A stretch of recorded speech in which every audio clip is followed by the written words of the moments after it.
وسلام على عباده الذين اصطفى اما بعد. حضرت تھانوی رحمۃ اللہ علیہ کا آواز سنایا جا رہا تھا.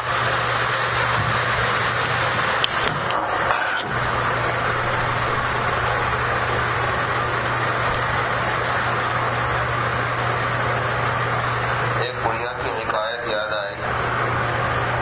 جب حج میں صفا مروہ کے 2-3 چکر لگا چکی تو ہاتھ جوڑ کر متولی سے کہتی ہے کہ مولوی صاحب اب چلا نہیں جاتا, اللہ کے واسطے معاف کر دو. اس نے جواب دیا کہ میرے گھر کی تو بات نہیں, مت چل, مجھے اختیار ہے. اور احکام شرعیہ سب اللہ نے کے بنائے ہوئے ہیں, انہی سے حکمتیں پوچھ لینا. وہ یا تو زبان سے جواب دیں گے یا ہاتھ سے. اور زبان سے کیوں دینے لگے, ہاتھ سے ہی دیں گے. بہت اتنی بات ہے کہ خدا کا حکم ہے یا نہیں یہ تو تحقیق کر لو. پھر یہ مت دیکھو کہ اس میں کیا حکمتیں ہیں. حکمتیں مقرر کرنے والا جانے. ہمیں پورا کرنے سے مطلب, حکم ماننے سے مطلب. اس طرز کی برکت سے انشاءاللہ ایک دن وہ بھی آ جائے گا کہ حکمتیں اور اسرار بھی معلوم ہو جائیں گے. شاید کسی کو بہت ہی شوق ہو. میری تقریر سن کر وہ کہتا ہوگا کہ انہوں نے تو بالکل ہی بند کر دیا, جی میں ارمان ہی رہ گیا. سو میں بشارت دیتا ہوں کہ اگر اسرار جاننے کا شوق ہے تو یہ طرز یعنی اطاعت اختیار کیجیے. میں وعدہ بلکہ دعویٰ تجربے کی بنا پر کرتا ہوں کہ اطاعت سے ایک نور اس کے قلب میں ایسا پیدا ہوگا جس سے یہ حالت ہوگی کہ بینی اندر خود علوم انبیاء بے کتاب و بے معید و استاد, اپنے اندر بغیر کتاب و بغیر مددگار اور استاد کے انبیاء جیسے علوم دیکھو گے. خود بخود اس کے قلب میں اثرات جھلکیں گے. اس کو ایک مثال سے سمجھیے کہ ایک شخص بغاوت کرتا ہے اور پھر چاہتا ہے کہ میں شاہی اسرار پر مطلع ہو جاؤں, خزانہ شاہی کے حالات معلوم ہو جائیں, بلکہ شاہی بیویوں کی خط و خال اور حسن و جمال تک کا مشاہدہ ہو جائے. بادشاہ اس کے اتنے لگائے گا کہ یہ بھی یاد رکھے گا. اگر اسرار معلوم کرنا چاہتے ہو تو فدا ہو جاؤ بادشاہ پر. فدوی جو آج کل لکھا جاتا ہے یہ شاہی زمانے میں بڑا رتبہ تھا. اس سے بہت ہی زیادہ خصوصیت ہوتی تھی. اس کو فدوی کا منصب دیا جاتا تھا. اس کے معنی یہ ہوتے تھے کہ بادشاہ کے فدائیوں اور جانثاروں میں پرانے زمانے کی مہریں میں نے دیکھی, ان میں بعض ناموں کے ساتھ فدوی لکھا ہے. یہ بڑی خصوصیت کا رتبہ تھا. عاشق کے ہم معنی ہے. تو بس تم بھی حق کے فدوی ہو جاؤ, کامل اطاعت اور جانثاری کی شان پیدا کرو. عجب نہیں کہ وہ دن آئے کہ بادشاہ خوش ہو کر خود ہی کہے کہ آؤ میں تمہیں اپنا خزانہ دکھلا دوں, اور خزانے شاہی پر لے جا کر کھڑا کر دے کہ جو جواہرات ہیں یہ محلات ہیں. اور عجب نہیں جو زیادہ مہربان ہو اور زیادہ اعتماد ہو جائے تو محل سرائے میں بھی لے جا کر دکھلا دے یہ ہماری بیویاں ہیں, یہ ہماری بالیاں ہیں. وہاں تمام اسرار اسے نظر آ جائیں گے. بس اطاعت ہی اس کا طریقہ ہے. خدا جانتا ہے ترک استدلال سے اطلاعیں ہوئی ہیں جس کو ہوئی ہیں اسرار منکشف ہوئے ہیں ترک استدلال سے, خودرائی کے چھوڑنے سے. حضرت عارف شیرازی فرماتے ہیں فکر خود رائے خود در عالم رندی نیست, فکر خود در رائے خود در عالم رندی نیست, کفرت دری مذہب خود بینی ہو خود رائے. یعنی عالم عاشقی میں اپنی فکر اور رائے بالکل بیکار ہے. اس مذہب میں خود بینی اور خود رائی کفر ہے. یعنی عشق کے راستے میں خود بینی اور خود رائی کفر ہے.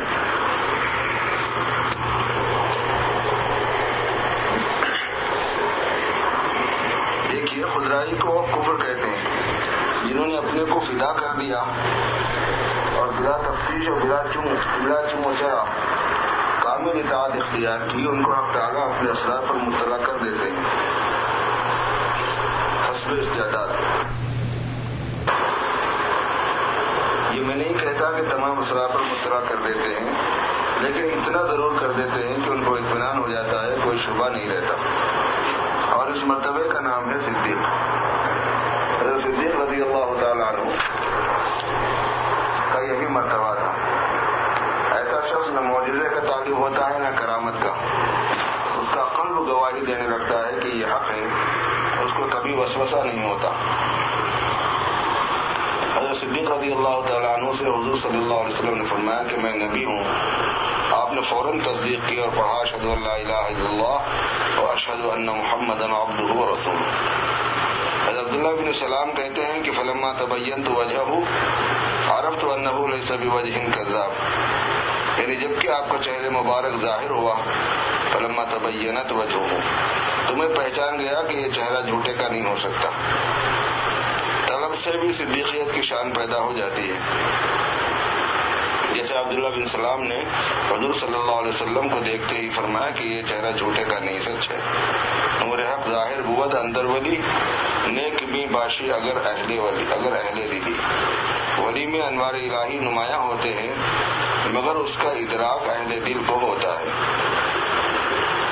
اس کا ترجمہ مولوی ابو الحسن صاحب نے کیا ہے، مرد حقانی کی پیشانی کا نور کب چھپا رہتا ہے پیش ذی شعور.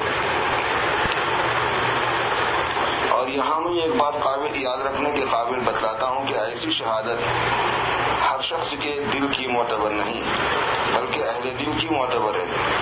یعنی جس کی طرف علماء، صلحاء، اتقیاء متوجہ ہوں وہ درویش کامل ہے، اور جس کی طرف عوام، بدکار، شرابی، اہل مال و جا رجوع ہوں وہ درویش نہیں. اہل تقویٰ کی آنکھ میں جو سما گیا وہ کامل ہے. بہت شعبت بعض مکاری زمانے میں ایسے پیدا ہو گئے ہیں جن کی طرف عوام ہجوم کرتے ہیں. ایسے سائل گداگر آتے ہیں کہ دیوڑی پر کھڑے بتلا دیتے ہیں کہ دیکھو فلانی الگنی پر یہ کپڑا پڑا ہے، ہم وہی لیں گے. لوگ ہیبت کے مارے لا کر دے دیتے ہیں کہ شاہ صاحب بڑے غیب داں ہیں، حالانکہ وہ غیب داں نہیں بلکہ عائب داں ہیں. عوام ایسے کو سمجھتے ہیں کہ بڑا بزرگ ہے، گھر کی بات بتلا دی. اگر بزرگ ہوتے تو بھیک کیوں مانگتے؟ ایک ایسی شاہ صاحب ہمارے دروازے پر پہنچے اور صدا لگائی، اندر سے کچھ آٹا بھیجا گیا، لیکن آٹا بھلا وہاں کیا قبول ہوتا. لمبی چوڑی فرمائشیں شروع کی. میں اوپر تفصیل لکھ رہا تھا، دیر تک جھک جھک چک چک ہوتی رہی. میرا جی گھبرایا، بالآخر خود مجھے نیچے آنا پڑا. دیکھا تو ایک نہایت وجیح شخص ہے، بڑا چوغا زیبتن کیے ہوئے، لنگی باندھے ہوئے، بڑا سا امامہ باندھے، تسبیح بہت سی گلے میں ڈالے ہوئے اور عصا ہاتھ میں لیے جیسے کہ شیخ المشائخ. میں نے کہا شاہ صاحب کیا تکرار ہے؟ کہا ہم نقد لیں. ہر بیشہ گما مبر کے خالص شاید کہ پلنگ خفتہ باشد. ہر شخص کو خالی تصور نہ کرو، شاید کہ کشف و کرامت اور محبت الہی سے لبریز خدا رسیدہ اور قطب اور ابدال ہو. میں نے کہا کہ جناب آپ کو بھی تو یہی خیال کرنا چاہیے. ہر بیشہ گما مگر کے خالص شاید کہ پلنگ خفتہ باشد. ہر شخص کو خالی گمان نہ کرو، شاید کشف و کرامت اور محبت الہی سے لبریز اور خدا رسیدہ اور قطب اور ابدال ہو. پھر تو شاہ صاحب بڑے چکرائے اور سمجھے کہ یہ تو طالب علم نکلا. ایک تواضع کی اصطلاح ہے، طالب علم نکلا، اس میں تو بہت کچھ آتا ہے. اس سے بیٹھا پالا پڑا. پھر میں نے سختی کے ساتھ کہا کہ آپ کی عقل ماری گئی ہے، آپ نے میری نرمی کی قدر نہ کی. اب یا تو سیدھی طرح سے اپنا راستہ دیجیے ورنہ میں کان پکڑ کر باہر کر دوں گا. بس پھر دم بھی نہیں مارا، چپ کے چلے گئے. ایسوں کا یہی علاج ہے. شاہجہاں پور میں ایک بنا ہوا فقیرہ پہنچا، پٹھانوں کے پاس آ کر کہا کہ میں یہاں قطب ہو کر آیا ہوں، مجھ پر ایمان لاؤ. پٹھان بیچارے سیدھے سادے ہوتے ہیں، انہوں نے کہا کہ اچھا بھائی تم قطب صحیح. ایک پٹھان بڑے چلتے ہوئے تھے، ان کے پاس بھی جا کر یہی کہا کہ میں یہاں قطب ہو کر آیا ہوں. انہوں نے کہا کہ ہاں آپ قطب ہوں گے، لیکن میں تصدیق نہیں کر سکتا کیونکہ آپ سے پہلے میں یہاں کا قطب تھا. میرے پاس آپ کے قطب ہونے کی اطلاع نہیں پہنچی، بنا اطلاع کے میں آپ کو چارج نہیں دے سکتا. یا تو آپ اپنی تقرری کی چٹھی میرے پاس بھجوائیے، ورنہ میں سمجھوں گا کہ آپ باغی ہیں اور شہر سے پٹوا کر نکلوا دوں گا. غرض انہوں نے ایسا آڑے ہاتھ میں لیا کہ اس کو پیچھا چھڑانا مشکل ہو گیا اور سوچا کہ بھائی یہاں دان نہیں گڑے گی. دوسرے دن غائب ہو گئے. اس خوف سے کہ کہیں پیٹا نہ جاؤں ساری قطبیت ختم ہو گئی. مگر عوام الناس کے اعتقاد کی یہ کیفیت ہے کہ میں ایک دفعہ مسجد سے باہر نکلا تو کیا دیکھتا ہوں کہ ایک شخص ننگ دھڑنگ لنگی زیر زمین بچھائے ہوئے اس پر بیٹھا ہے اور مجمع کا مجمع مسلمان ہندو چاروں طرف حلقہ باندھے کھڑے ہیں جیسے شمع کے گرد پروانہ. غور کیا تو یہ وہی شخص تھا جس نے ہماری مسجد میں تھوڑی دیر پہلے آ کر چھڑکاؤ کیا تھا، پانی چھڑکا تھا. اس وقت لنگی باندھے ہوئے تھا، اب باہر لنگی اتار کر ننگا بیٹھ گیا. خدا کی مار. پھر اثر کے بعد لنگی کے ساتھ مسجد میں موجود. میں نے پوچھا کہ تم بلا لنگی کے باہر کیوں بیٹھتے ہو؟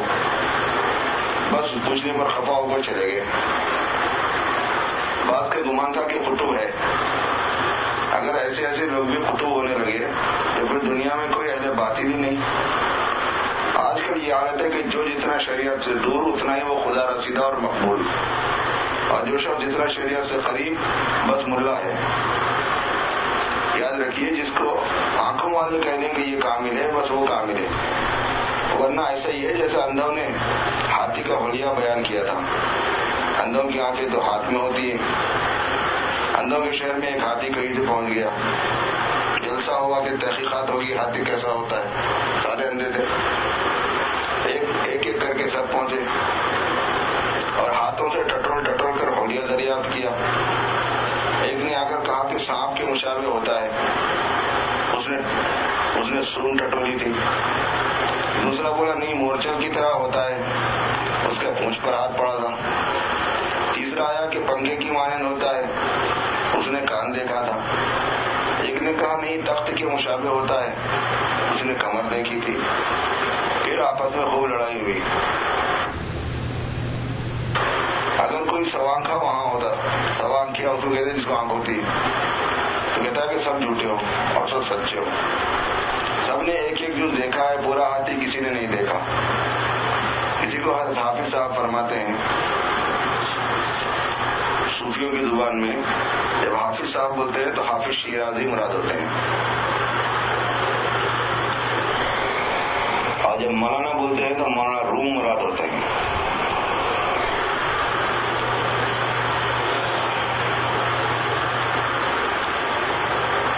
جنگ ہفتاد و ملت ہمارا عذر بنے، چون دیدند حقیقت رہے افسانہ زدن. سوائے طریق سنت کے تمام طرق ڈھکوسلے اور باطلیں. تو آنکھیں جو ہیں وہ اطاعت کی برکت سے کھلتی ہیں. ایسا ہی شخص خدا کو بھی اور خدا والوں کو بھی پہچانتا ہے، حکموں کو بھی جانتا ہے اور ان کی حکمتوں کو بھی. اجمالی کے درجے میں صحیح، لیکن اس قدر علم ضرور دے دیا جاتا ہے کہ اس کی تسلی ہو جائے. تسلی داد ہر ایک راہ برنگی، ہر ایک کو اس کی ضرورت کے موافق علم دے کر تسلی عطا کی جاتی ہے. ہمیں ضرورت صرف اتنے ہی علم کی ہے کہ شبہات رفع ہو جائے. البتہ انبیاء کو زیادہ علم کی ضرورت ہے، تو اطاعت کی برکت سے اتنا علم ضرور ہو جاتا ہے کہ پھر شبہ نہیں ہوتا. اہل اللہ کو دیکھا انہیں وساوس کبھی نہیں آتے. وساوس کا علاج سوائے اطاعت اور فنا کے کچھ نہیں، خوب سمجھ لو. وساوس کا علاج سوائے اطاعت اور فنا کے. فنا کا لفظ جب بولتے ہیں صوفیہ تو اس سے فنا ارادہ مراد ہوتا ہے، فنا مرضی. فنا ارادہ فنا مرضی کو ہی فنا نفس بھی کہتے ہیں. اور فنا فنائے نفس جو ہے آٹومیٹکلی تمام رذائل کو ختم کر دیتا ہے، کیونکہ سارے رذائل بقائے نفس کی وجہ سے ہیں، اور نفس کے اندر جتنے رذائل ہیں وہ سب انا کی وجہ سے ہی ہیں، ارادے کی وجہ سے ہی ہیں، اگرچہ کہ بہت سے رذائل کا تعلق لگتا نہیں لیکن ہوتا اسی سے ہے۔ اس لیے فنا ارادہ اور فنائیت پیدا کرنے کی تعلیم دی جاتی ہے۔ اور اس کے متعلق ایک ضروری بات سمجھائی دیتا ہوں کہ یہ برکت اطاعت میں جب ہوگی کہ اس کو بقصد اطلاع اسرار اختیار نہ کیا جائے، یعنی اطاعت آدمی اس لیے اختیار کر رہا ہے کہ اسرار کی اطلاع ہو، بھیدوں کی اطلاع ہو، اس لیے نہ اختیار کی جائے، ورنہ کچھ بھی نہ ہوگا۔ بعض لوگ یکسوئی پیدا کرتے کشف پیدا ہونے کے لیے، تو کشف کے لیے جب یکسوئی پیدا کریں گے تو یکسوئی ہوگی نہیں، تو اس لیے یہ کشف کے حاصل ہونے والی یکسوئی وہ ہوتی ہے جو کشف کی ذہنیت سے خالی ہو کر اختیار کی جاتی ہے۔ جیسے بعض لوگ بزرگ بننے کے لیے ذکر فکر وغیرہ کرتے ہیں، تو بزرگ بننے کے لیے ذکر فکر کریں گے تو بزرگ بنیں گے نہیں، کیونکہ وہ ذکر فکر بزرگی کا ہوا ہی نہیں۔ بزرگی کا جو ذکر فکر ہوتا ہے وہ صرف اللہ تعالیٰ کی رضا کے لیے ہوتا ہے، اس میں بڑے بننے کا شوق بھی داخل نہیں ہوتا کہ میں ایسا ہو جاؤں، میں ویسا ہو جاؤں، قابل ہو جاؤں، بزرگ ہو جاؤں، چاہے وہ بزرگی میں بظاہر اخلاص کا رنگ ہو کہ میں خدمت کروں دین کی، یہ کروں وہ کروں۔ بھائی بزرگی کیا ہے؟ ہم سے اللہ راضی ہو جائے، بس ہم اللہ کے اچھے بندے بن جائیں، کل کے دن جہنم سے نجات ہو جائے، یعنی وہ ناراض نہ ہو۔ جہنم سے نجات ہو جائے گا مطلب وہ ناراض نہ ہو۔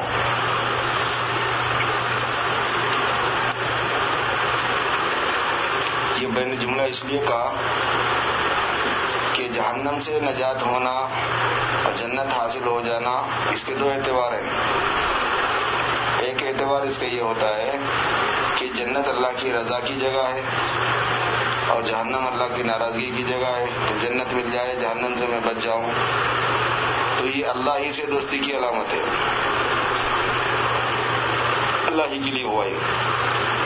اور اگر اللہ تبارک و تعالیٰ سے تعلق کے قطع کے بغیر جنت اس لیے ملے تاکہ مزے ملیں،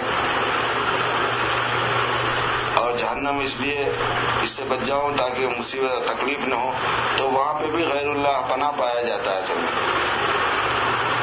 اس لیے صوفیہ کے پاس بولتے نا جنت اور جہنم کو بھی ذہن سے نکال کے محض اللہ سے دوستی کرو بول کے، تو لوگوں کو شبہ ہوتا ہے کہ صاحب حدیثوں میں تو جنت کی طلب کا حکم ہے، جہنم سے بچاؤ پناہ مانگنے کا حکم ہے، تو یہ اخلاص کے خلاف کیسے ہو سکتا ہے، یہ غیر اللہ کیسے ہو سکتا ہے؟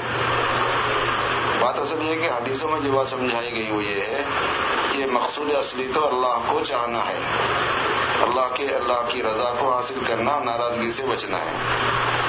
تو رضا کی جگہ جنت ہے، ناراضگی کی جگہ جہنم ہے، تو رضا کی جگہ جنت ہونے کی وجہ سے جنت کو چاہنا اللہ ہی کو چاہنا ہے، ناراضگی کی جگہ جہنم ہونے کی وجہ سے اس سے بچنے کی کوشش کرنا، اللہ ہی کی ناراضگی سے بچنا ہے۔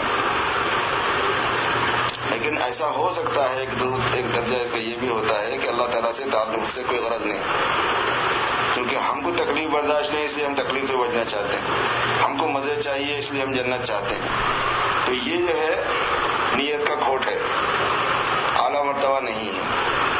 اس لیے صوفیہ جو ہے اس سے ذہن ہٹاتے ہیں۔ حاجی صاحب رحمۃ اللہ علیہ کا شعر ہے کہ ترک مولا ترک عقبہ جب تک نہ ہو، حاجی صاحب کا ملفوظ ہے کہ ترک مولا ترک دنیا ترک عقبہ، ترک مولا نہیں، ترک دنیا ترک عقبہ، دنیا کو بھی چھوڑو آخرت کو بھی چھوڑو تو اللہ تبارک و تعالیٰ ملتے ہیں۔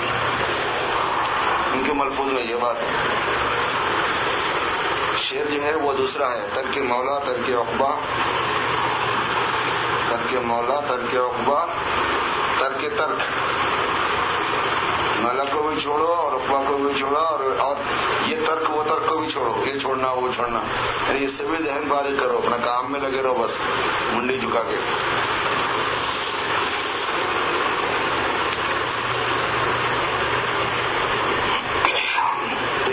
بھی بات یہ سمجھائی دیتا ہوں کہ اطاعت کی جو برکت ہے وہ اس وقت حاصل ہوتی ہے کہ جب اس کو اسرار پر مطلع ہونے کے ارادے سے نہ اختیار کیا جائے، ورنہ کچھ بھی نہ ہوگا.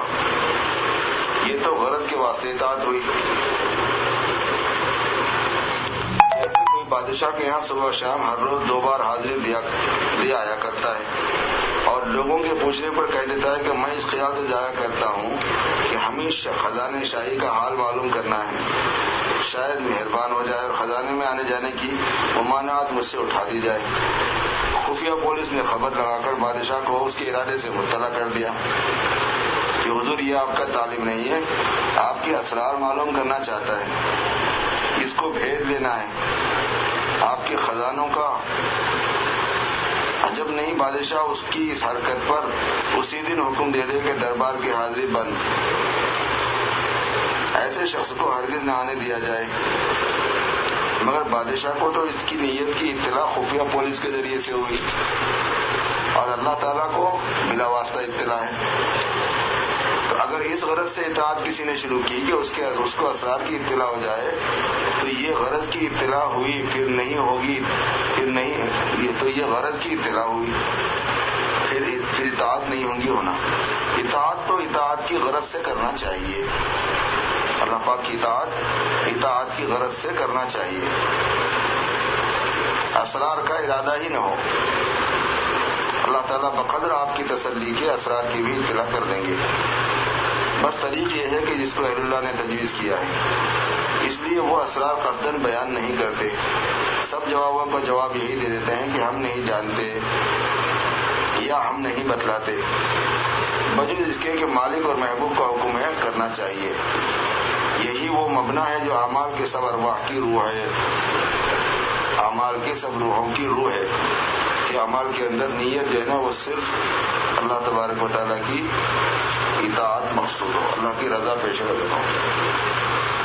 اس رضا سے وہ یہ بھی کر دیں گے، یہ بھی کر دیں گے، یہ بھی کر دیں گے، ادھر بھی ذہن نہ جائے. دنیا بھی برکتیں، اخروی برکتیں. اور جو منشا ہے اس واز کے روح الارواح ہونے کے ساتھ مسمى ہونے کا، اس واز کا نام روح الارواح ہے، روحوں کی روح. تو اصل جواب مشترک تو اس سوال کا جو کہ شروع واز میں مذکور ہے کہ احکام میں کیا مصلحتیں ہیں، وہی گزشتہ واز کا تتمہ یہی ہے. لیکن اس کے ساتھ ہی ہر عمل اور حکم میں جدا جدا اسرار اور مصلحتیں بھی ہیں. اللہ تعالیٰ کے ہر عمل میں اور اللہ پاک کے ہر حکم میں، اللہ نے جو اعمال بنائے اس میں اور اللہ پاک کے جو احکام ہیں اس میں اسرار اور مصلحتیں الگ الگ بھی ہیں جو محققین کے کلام میں پائے جاتے ہیں. تو غرض اس پر تو سب کا اتفاق ہے کہ احکام میں مصلحتیں ہیں، لیکن ان مصلحتوں کے متعلق 2 جماعتوں میں 2 قسم کی غلطیاں واقع ہو رہی ہیں. ایک ان میں جو محض اہل ظاہر ہیں اور ایک ان میں جو محض اہل باطن ہیں. انہی 2 جماعتوں کو میں نے شروع واز میں بلفظ بعض علماء تعبیر کیا ہے اور ان کے مقابل ایک تیسری جماعت جو محققین ہیں وہ ان سے محفوظ ہیں اور ان کا مسلک وہی فیصلہ ان کا مسلک وہی فیصلہ ہے. ان اہل اختلاف کی اغلاط کا اس وقت انہی دونوں غلطیوں کی اصلاح مقصود ہے اور وہ ایک معرکے کی بات ہے.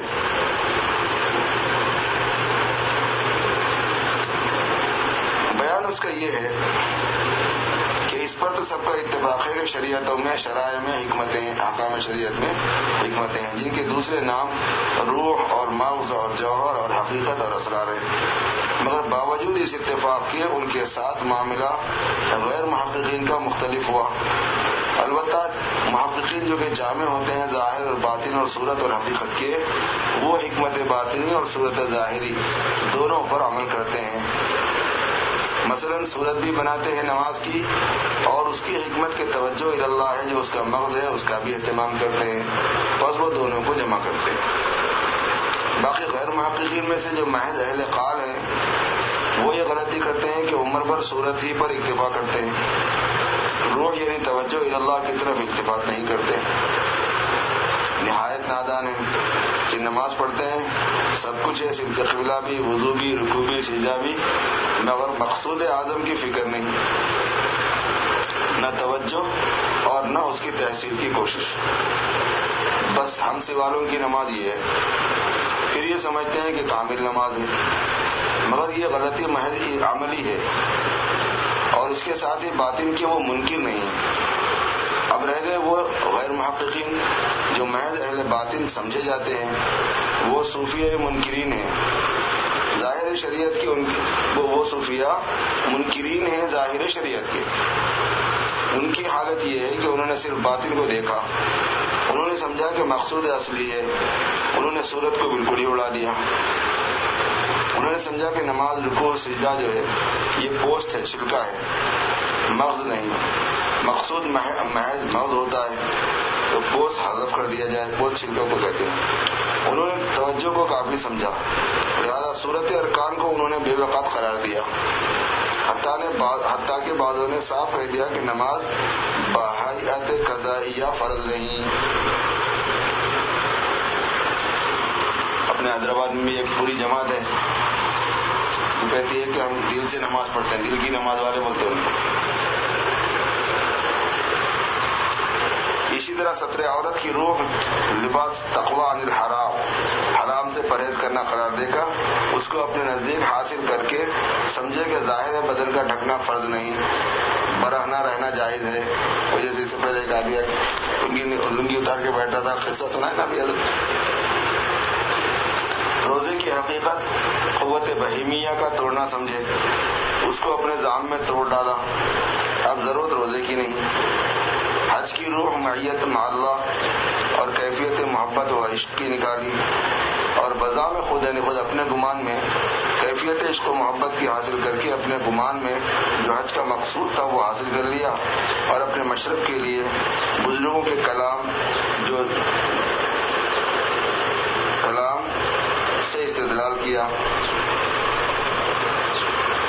ذو وجوہ ہے اصل لفظ، اس کے کئی معنی نکل سکتے ہیں، اور اپنے مذاق پر ڈھال کر تمام احکام پر ایسا ہی تصرف کیا اور ظاہر شریعت کو اڑا دیا.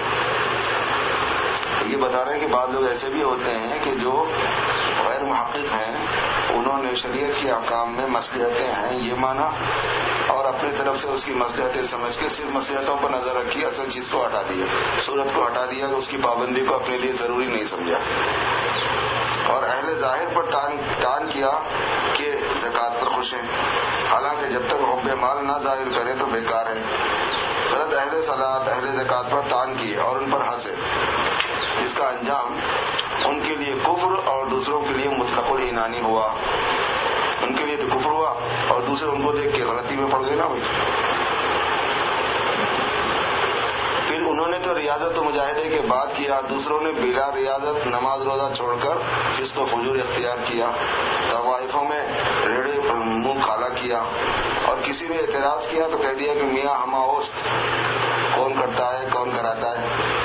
ایسے لوگوں نے حضور صلی اللہ علیہ وسلم کی کوشش کو مٹانا چاہا، ایسی باتیں کرنے والے.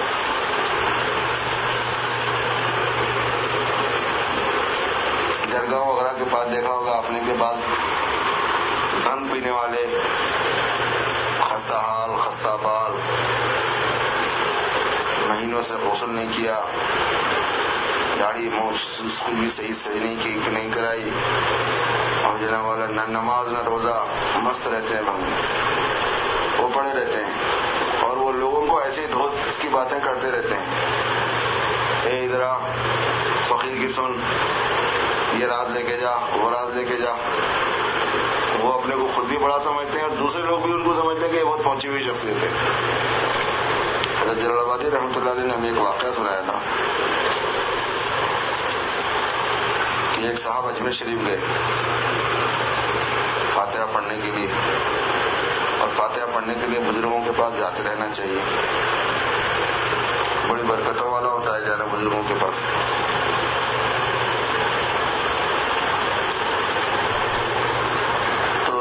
شکل صورت مولانا کی تھی بھی انہیں مولانا. تو ایک فقیر جو ہے نا دور سے پکارا، او مرغے ادھر. اب وہ بیچارہ سن تو لیا مرغے بول کے، لیکن بلا رہے بھائی جانا بول کے چلے گئے ادھر. فقیر کی بات سن کے یا راز کی بات بتا دو راز. کہنے کہ جی فرمائیے. کہ یہ ہم فقیر جو لوگ جو ہے نا عہد الست میں علامہ کے پاس نزدیک بیٹھے ہوئے تھے، اور یہ جو ملے ہیں نا ملا لوگ یہ بہت دور بیٹھے ہوئے تھے.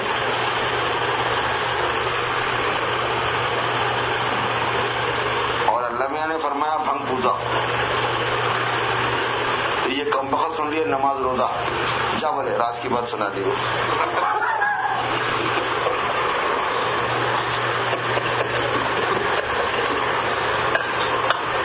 رات کی بات سنا دی، جا بولے.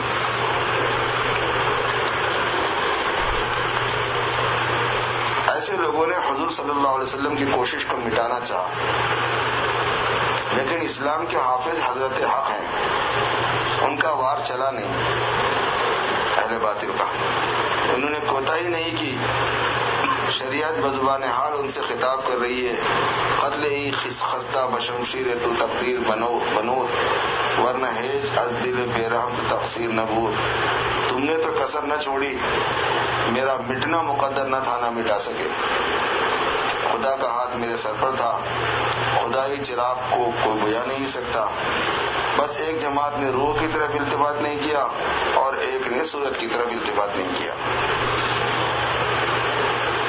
لیکن پھر بھی ان دونوں میں تفاوت عظیم ہے. جنہوں نے روح کی طرف التفات نہیں کیا انہوں نے روح کا انکار نہیں کیا، التفات نہیں کیا، توجہ نہیں کی، لیکن انکار نہیں کیا.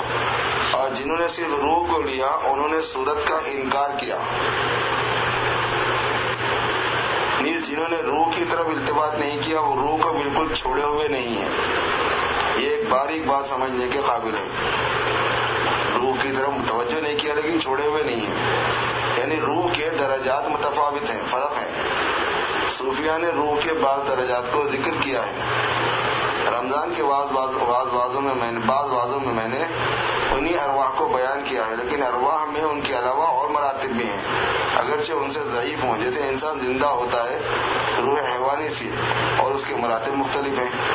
ایک پہلوان قوی الجثہ کے اندر روح ہے، اس کی روح ایسی قوی ہے کہ چلتا پھرتا ہے، شہزوروں کو اٹھا کر پٹک دیتا ہے، سیر بھر کھا جاتا ہے، پیسوں کو مل دیتا ہے.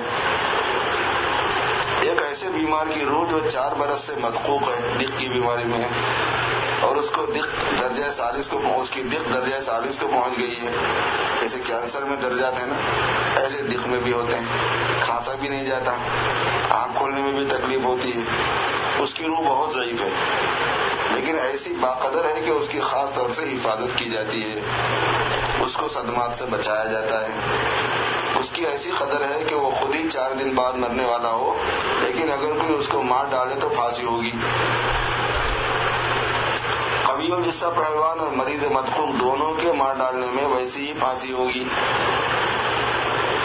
بلکہ جو ایسے مریض کو مار ڈالے تو اس کو علاوہ پھانسی کے یہ بھی ملامت کی جائے گی کہ شرم نہیں آئی مرتے کو مارا. قانون کے مرتبے میں پھانسی اور رنج کے طور پر ملامت. بس ایسا مریض اگرچہ کمزور ہے لیکن روح سے خالی نہیں، اگرچہ روح ضعیف صحیح. اسی طرح اعمال کی روح کو سمجھو. بس منکرین ظاہر کہتے ہیں کہ صورت کو لے کر بیٹھے ہیں. یہ معترض نادان یہ نہیں جانتا کہ یہ صورت محضہ نہیں ہے، محض صورت نہیں ہے. اس میں بھی روح ہے، اگرچہ کہ ادنا درجے کی ہے. یہ بہت خاص بات ہے. جن لوگوں کو تھوڑا بہت اعمال کی طرف توجہ ہے اور عمل ہو بھی جاتے ہیں ان سے، لیکن اس کے اندر روح نہیں محسوس ہوتی، حیرانیت نہیں محسوس ہوتی، جان نہیں محسوس ہوتی، اس کی بے قدری دل میں آتی ہے. اس کا علاج ہے یہ، اس کی بے وقاتی دل میں آتی ہے، اس کا علاج ہے. اس میں بھی روح ہے، اگرچہ کہ ادنا درجے کی ہے. بس جس وقت نیت نماز کی باندھی وہی نیت روح ہے. نیت نماز کی باندھ دینا، نماز کی طرف جو التفات جو کہ اصل غرض ہے نا وہ تو ہو گیا. اب کس درجے میں ہوا، کسی بھی درجے میں ہوا مگر ہوا تو صحیح. اگرچہ نیت نہ ہو، روزہ صحیح نہ ہو، چاہے دن بھر کچھ نہ کھائے نہ پیے، روزے کی شرط نیت ہے، اور نیت دل کا فعل ہے. جب نیت کی تو روح متعاقب ہو گئی. جنید و شبلی کے اعمال میں بڑی بڑی قوی روح ہے، کہ نیت بھی خالص، زیادہ خالص، اور توجہ اللہ بھی مستمر. ہمارے اعمال میں ضعف ہے لیکن ہے ضرور، ہمارے اعمال میں روح ضعیف ہے مگر ہے ضرور.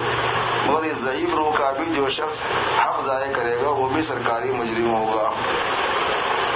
چنانچہ ان مدعیان تصوف نے اس روح کا حق ضائع کیا، جو مدعیان ظاہری یعنی غیر محقق جن کا ابھی ذکر ہوا، انہوں نے اس حق کو ضائع کیا. اور عجب نہیں جنید کی نماز سے زیادہ سرکار عالی میں ہماری نماز کی حفاظت کی جائے، کیونکہ اس میں بہت ہی ضعیف روح ہے، کہیں نکل نہ جائے. جیسے مدقوق کو بچا دینا ویسا. خیر یہ تو لطیفہ ہے، ہمیں یہ ثابت کرنا ہے کہ ہماری نماز زکوٰۃ بے روح نہیں. اس مدعی نے ہماری زکوٰۃ پر اعتراض کیا کہ زکوٰۃ دینے سے کیا ہوا، جبکہ صفت بخل ظاہر نہیں ہوئی. لیکن اس نے یہ نہ دیکھا کہ اتنی تو بخل کی صفت گئی کہ 50 روپے دے دیے. ہماری زکوٰۃ بالکل بے جان تو نہیں. معترض نے ہماری زکوٰۃ کو پوست بے مغز سے تشبیہ دی، لیکن وہ تشبیہ غلط ہے. البتہ اس کی تشبیہ پوست بامغز کم روغن کے ساتھ. بامغز ہے روغن، اس میں نہیں، تیل نہیں نکلتا نا بعد میں سے، ایسا ہے. کم روغن ہے، رکا سوکھا مگر ہے ضرور. ایسا ہے کہ جتنا روغن اچھے مغز سے ایک سیر میں نکلتا ہے، یہاں 4 میں سے نکلے گا. حضرت جنید کی 2 رکعتیں ہماری 20 رکعتوں کے برابر ہوں گی، جمع ہو کر انشاءاللہ بامغز کے برابر ہو رہے گا. الحمدللہ یہ علم عظیم آج ہی عطا ہوا. اگرچہ یہ مضمون ذہن میں مدت سے تھا لیکن مبہم تھا، اس کی تفسیر کبھی بیان نہیں کر سکا. میں سوچتا تھا کہ کیا چیز اٹکی ہوئی ہے جو زبان پر نہیں آتی. بھی آ گیا الحمدللہ. غرض نیت بھی روح ہے، اگرچہ ادنا درجے کی روح ہے، تو ہماری نماز بے روح نہیں. بس ان کے یہاں روح بلا صورت ہے اور ہمارے یہاں صورت مع روح ضعیفہ ہے. اب میں ترقی کر کے کہتا ہوں کہ جن کو دعویٰ نیری روح کا ہے ان کے یہاں روح بھی نہیں. جو غیر محقق ہے بولتے نا کہ اصل چیز تو روح ہے، نماز کی روح یہ ہے، صورت نہیں رہی تو رہی. روزے کی روح یہ ہے، صورت نہیں رہی تو نہیں رہی. زکوٰۃ کی روح یہ ہے، صورت نہیں رہی تو نہیں رہی. تو کہہ رہا میں ترقی کر کے دعویٰ کہتا ہوں کہ جن کو دعویٰ نیری روح کا، خالص روح کا ہے، ان کے یہاں روح بھی نہیں. اگر میں اول سے یہ دعویٰ کرتا تو تسلیم بھی نہ کیا جاتا، اس لیے اول روح بلا صورت کا دعویٰ کیا. اب انشاءاللہ اس کو بھی ثابت کیے دیتا ہوں کہ روح بھی نہیں. اور اس میں جواب ہو جائے گا بعض ایسی کتابوں کا بھی جن کی نسبت میرا خیال تھا کہ ان کا جواب ہونا چاہیے. سو بحمدللہ بلاخت اس کا جواب ہو گیا، اگرچہ مختصر ہے لیکن الحمدللہ پورا جواب ہے.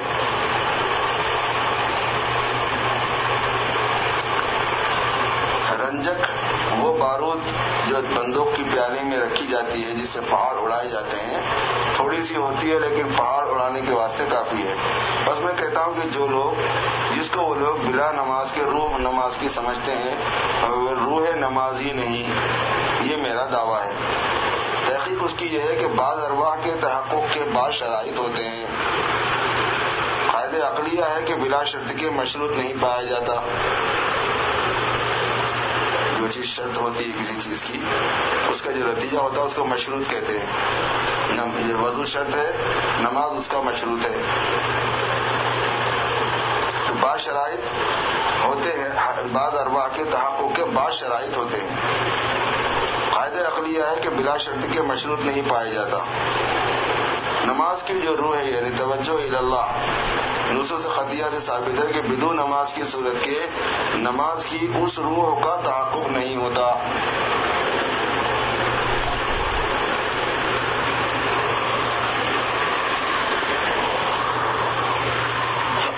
روح جو ہے وہ ہر چیز کی الگ الگ ہوتی ہے.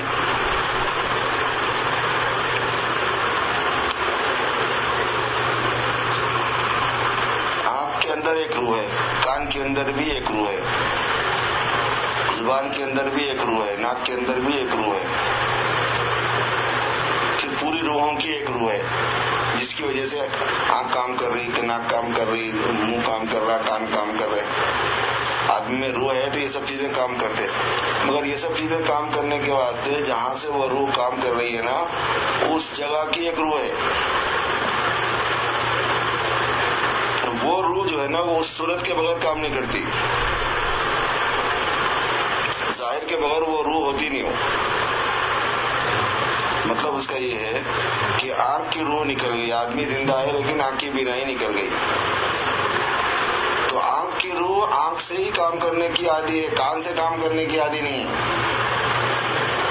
کہ آنکھ نہیں ہے تو کان سے دیکھ لے رہے، ناک سے دیکھ لے رہے، ناک نہیں ہے تو منہ سے سونگھ لے رہے. تو ناک کی جو روح ایک مشترک مجموعی روح ہوتی ہے، ایک جزوی روح ہوتی ہے. تو اعمال کے اندر بھی ہے بول کے سمجھا رہے ہیں کہ دین کے جتنے احکام دیے گئے ہیں وہ احکام کے اندر ایک روح ہے، اور وہ روح اس حکم کے ساتھ ہی مشروط ہے، اس کے پائے جانے کی شرط وہی ہے. تو وہ سمجھا رہے ہیں کہ نماز کی حقیقت توجہ اللہ ہے، لیکن توجہ اللہ کی ایک خاص قسم ہے جو نماز کے ذریعے سے ہی حاصل ہو سکتی ہے.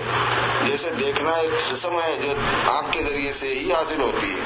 اب جو نماز نہیں پڑھا اور یہ بولا کہ میرے کو نماز کی حقیقت حاصل ہے، تو کہاں سے حاصل ہے؟ جھوٹ بول رہا ہے. وہ سمجھاتے ہیں. سمجھ گئے نا بات؟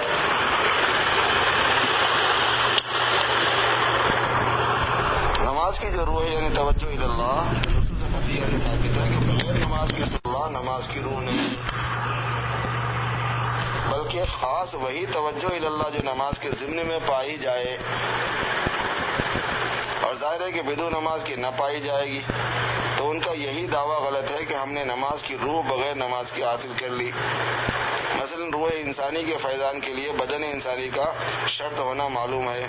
اگر گائے سامنے آئے اور یہ کہا جائے کہ اس کے اندر روح انسانی ہے تو اس کی کبھی کوئی تصدیق نہیں کرے گا، کیونکہ عادت اللہ یوں ہی جاری ہے کہ روح انسانی کا جب تحقق ہوگا اسی انسانی قالب میں ہوگا. بس کہیں گے کہ گائے کے اندر روح حیوانی ہے، روح انسانی نہیں. وہاں اللہ تعالیٰ کے فعل سے یہ بات معلوم ہوئی، یہاں اللہ تعالیٰ کے قول سے. گائے میں گائے کی روح، انسان میں انسان کی روح، اللہ تعالیٰ کا فعل ہے نا، تو ان کے کام سے یہ بات ظاہر ہوئی. اور یہ نماز میں نماز کے ذریعے سے توجہ چاہی جا رہی ہے، قول سے ظاہر معلوم ہو رہا ہے. ارکعوا، اسجدوا، سجدہ کرو، رکوع کرو. سے بعید ترک نماز سے ما بعید ترک نماز یہ معلوم ہوا کہ نماز کی روح نماز سے مجرد ہو کر کبھی نہیں پائی جا سکتی. جب قالب نہیں تو روح جس کا دعویٰ ہے وہ نماز کی روح ہی نہیں، کسی اور چیز کی روح ہوگی. چاہے روح نماز کی روح ہو، چاہے روح نماز کی ہو. اب ایک اور ترقی کر کے کہتا ہوں کہ جس طرح وہ نماز کی روح نہیں، اسی طرح کسی دوسری چیز کی بھی روح نہیں ہو. جو غیر محققین ہوتے ہیں اور ایسی باتیں کرتے ہیں ان کا رد جو ہے نا کس علمی انداز میں فرما رہے ہیں. کسی بھی قسم کی روح نہیں. تقریر اس کی یہ ہے کہ نماز کی روح اللہ کی یاد، ذکر اللہ یا خلوص، یا مثلا عبادت کی روح محبت اور عشق، یہ سب جب پایا جائے گا کسی نہ کسی تشخص کے ساتھ پایا جائے گا، امتیاز کے ساتھ. کیونکہ مطلق من حیث ہوا مطلق اس اعتبار سے کہ وہ مطلق ہے نہیں پایا جا سکتا. جب پایا جائے گا کسی تشخص کے ساتھ ہوگا. کلی مرتبہ کلی میں کبھی نہیں پائی جا سکتی. کلی تو مفہوم ہے نا جی، اصطلاحی زبان ہے. جس طرح کہ انسان جب کبھی پایا جائے گا کسی نہ کسی شخص کے ضمن میں پایا جائے گا. یعنی یہ نہیں ہو سکتا کہ زید بھی نہ ہو، بکر بھی نہ ہو، اللہ بخش بھی نہ ہو، کوئی نہ ہو اور انسان ہو. ایسا تو نہیں ہوتا. اب ہم دیکھتے ہیں کہ روح یعنی توجہ اللہ کے جو افراد مطلوب ہیں وہ اس تشخص کے ساتھ تو مطلوب نہیں جو بلا واسطہ کسی عمل ظاہری کے ہو، کیونکہ ان میں کوئی مشقت اور کلفت اور مجاہدہ ہی نہیں، بلکہ مطلوب خاص وہ افراد ہیں جو ضمن میں کسی عمل ظاہری کے ہوں. اگر کوئی عمل ظاہری نہیں تو وہ تشخص نہیں، اور کلی من حیث ہوا کلی کا وجود ہوتا نہیں، بس وہ توجہ اللہ ہی نہ پائی گئی.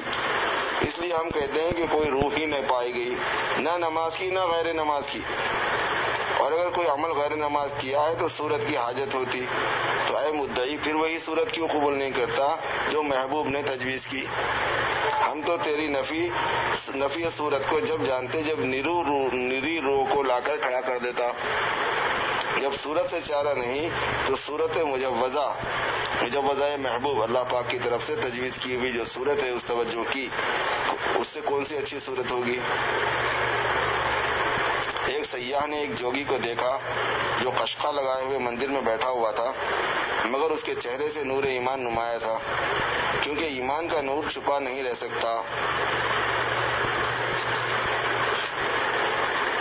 چاہے لاکھ پردوں میں ہو۔ اس سیاح نے اس جوگی سے خلوت میں پوچھا تو اس نے اقرار کیا کہ ہاں میں مسلمان ہوں۔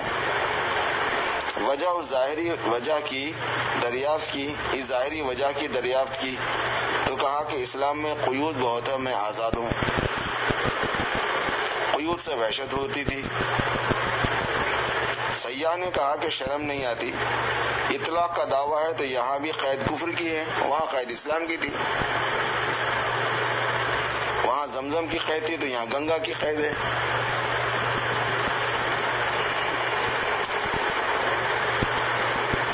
وہاں سیما سجدہ تھا تو یہاں قشقہ ہے، سجدہ کر کے ہوئے تو نشان پڑ جاتا نا، وہاں سیما سجدہ تھا یہاں قشقہ ہے، وہاں قبیص و قبا تھا یہاں زنار اور لنگوٹ ہے۔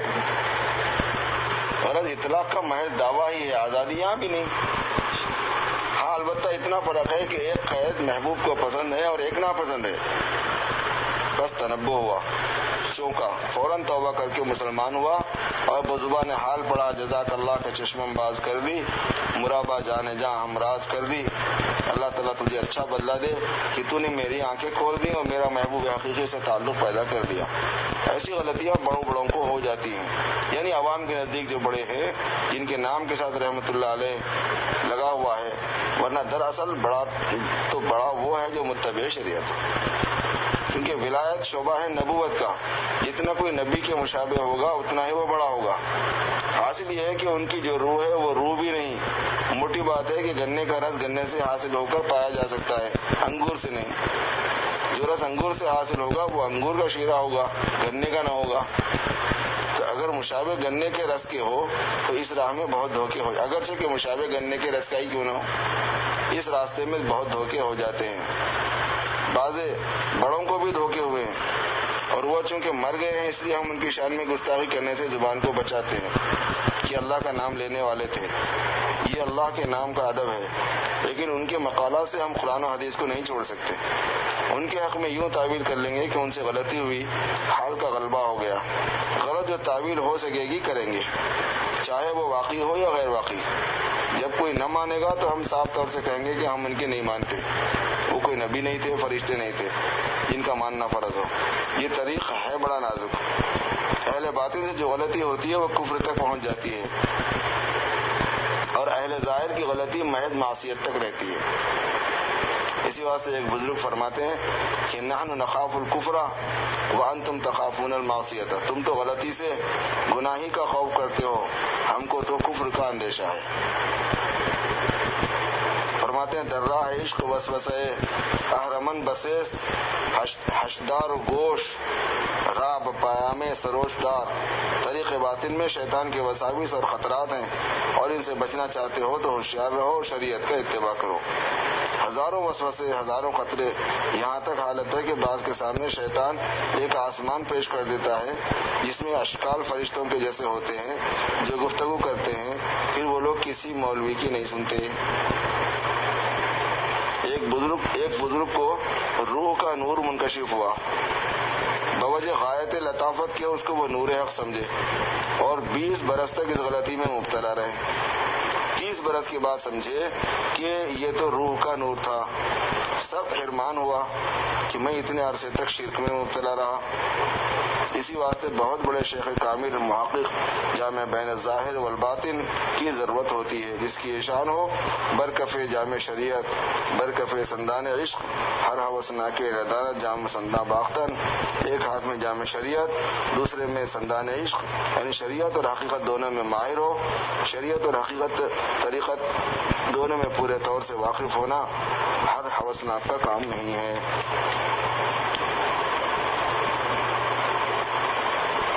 یہ نہ نیرے صاحب ظاہر کا کام ہے کہ صاحب ظاہر اہل باطن کی غلطیاں نہیں نکال سکتا، نہ نیرے صاحب باطن کا کام ہے کہ اس کی بھی نظر ناتمام ہے۔ اس وجہ سے بہت بڑے جامع بین الظاہر والباطن کی ضرورت ہے۔ الحمدللہ کہ ایسا جامع شخص اس زمانے میں حق تعالیٰ نے پیدا فرما کر دکھلا بھی دیا۔ اس شخص کا نام ہے امداد اللہ، حاجی امداد اللہ صاحب کے شیخ کا نام۔ ان الفاظ کو نہایت جوش و خروش سے فرمایا اور بے اختیار آنکھوں میں آنسو آ گئے، جس کا اثر سامعین پر بے حد پڑا اور بہت سے لوگوں پر، جن میں بعض انگریزی خواں بھی تھے، بے اختیار گریہ طاری ہو گیا۔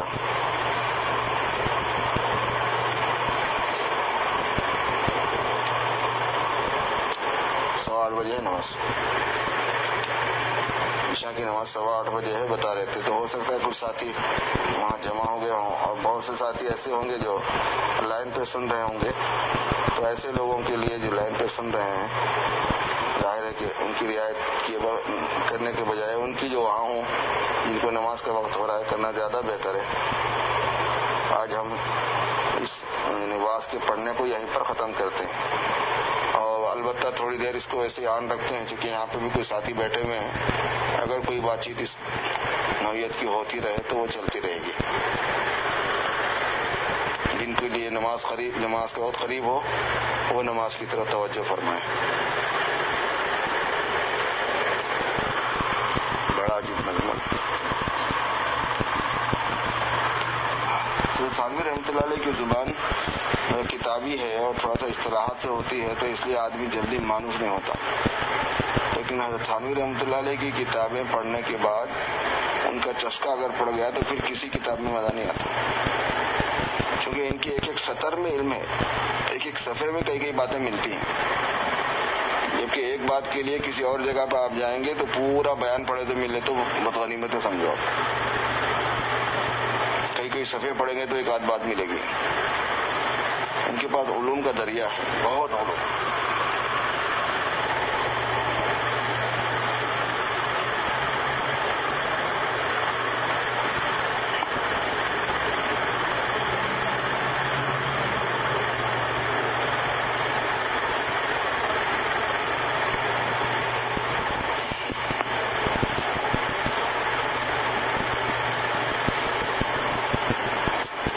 شروع میں تکلف کر کے پہلے ان کی کتابوں کو عادت ڈال لینا، بغیر مزے کے ہی پڑھ کے، بوریت کے ساتھ ہی پڑھ کے، لیکن عادت ہو جانے کے بعد میں بہت علم ہے۔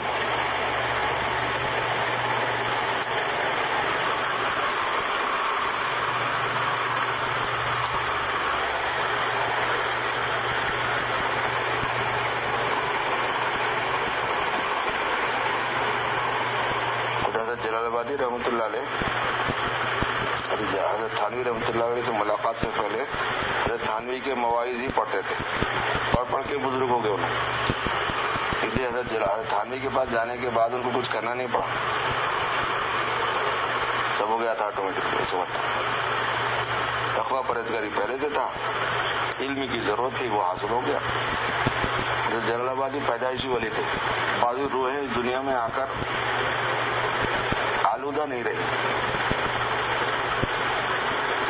ان کو پیدائشی ولی کہتے ہیں۔ ان کے دودھ پینے کے زمانے میں اگر بازار میں کہیں بھی گانے باجے کی آواز آئی تو برداشت نہیں ہو سکتا تھا، اور ان کے ابا کو اندازہ ہو گیا تھا، تو جا کے باضابطہ وہ گانے باجے کو بند کرا دیتے تھے۔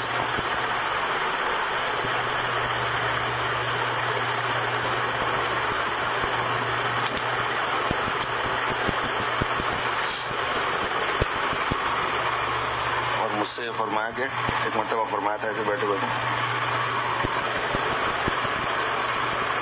کہ جب سے میں بالغ ہوا ہوں تہجد کی نماز میری نہیں چھوٹی کبھی،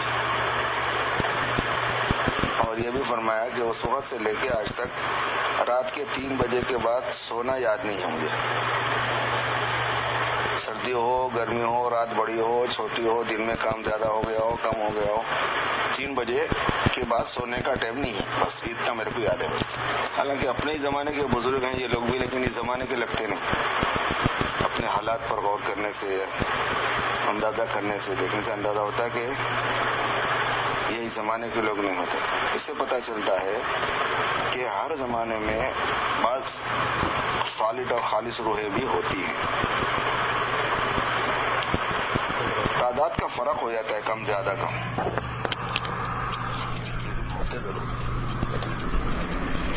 اور جو پیور مال ہوتا ہے وہ اکثر چھپا ہوا ہی ہوتا ہے. یہ بھی ایک مسئلہ ہے. ہیرے جواہرات سونے چاندی کا دنیا ہم بازار ٹکڑے پہ تھوڑے پڑے ہوئے رہتے جا بولے.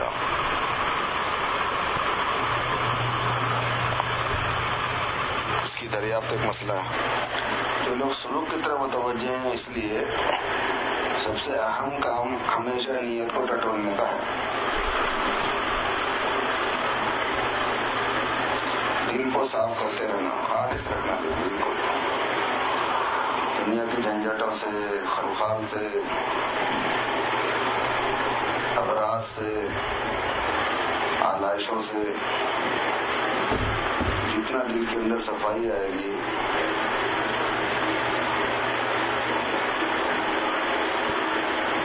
اتنا اس کو جو ہے نا تصوف کی روح مل جائے گی.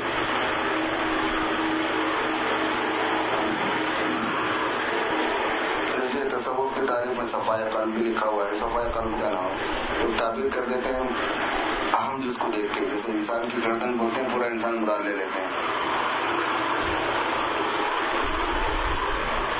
قلب کا تصفیہ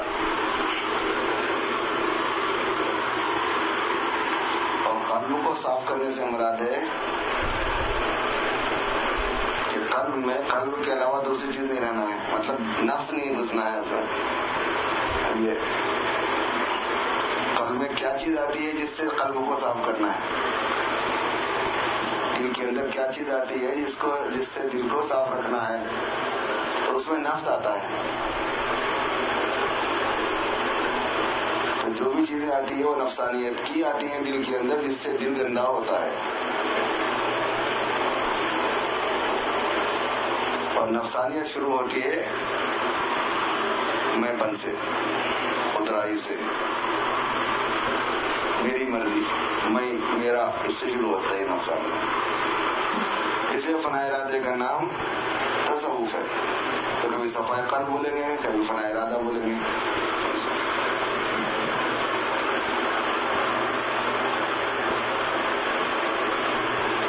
اور سب سے مشکل کام ہے فنا ارادہ کوششوں میں.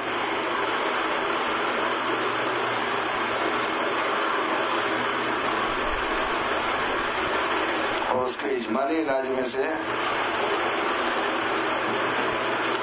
فنائے عالم کا مراقبہ ہے. فنائے نفس کا اجمالی علاج فنائے عالم کا مراقبہ ہے. پورے عالم کے ختم ہونے کو سوچے آدمی ختم ہونے والا ہے اور اس عالم میں اپنے کو بھی شامل کرتے جائے. عالم سے تو باہر تھوڑی ہوئی.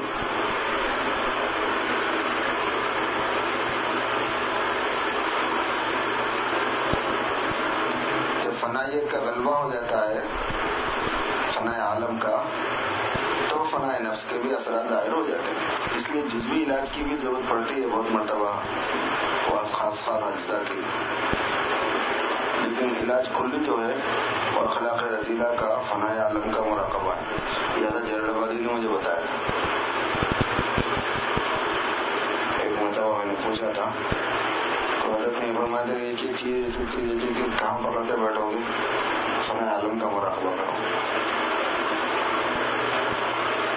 اور ہم بولے وہ بتا رہا ہوں ہم کریں نہیں چھوڑے جائیں. اور اس سے علم تو معلوم ہو گیا نا. اگر کوئی کرنا چاہے تو اس کو علم تو مل گیا کہ یہ ایسا کرنے کا طریقہ ہے.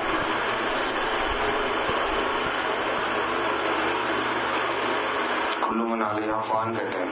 فنائے عالم کے مراقبے کا مطلب ہے کلو من علیہ فان والی آیت کو پڑھ کے اس کے مضمون پہ غور کر کے سوچتے چلے آنا. یہ بھی ختم یہ بھی ختم یہ بھی ختم یہ بھی ختم یہ بھی ختم یہ بھی ختم یہ بھی ختم تو بھی ختم.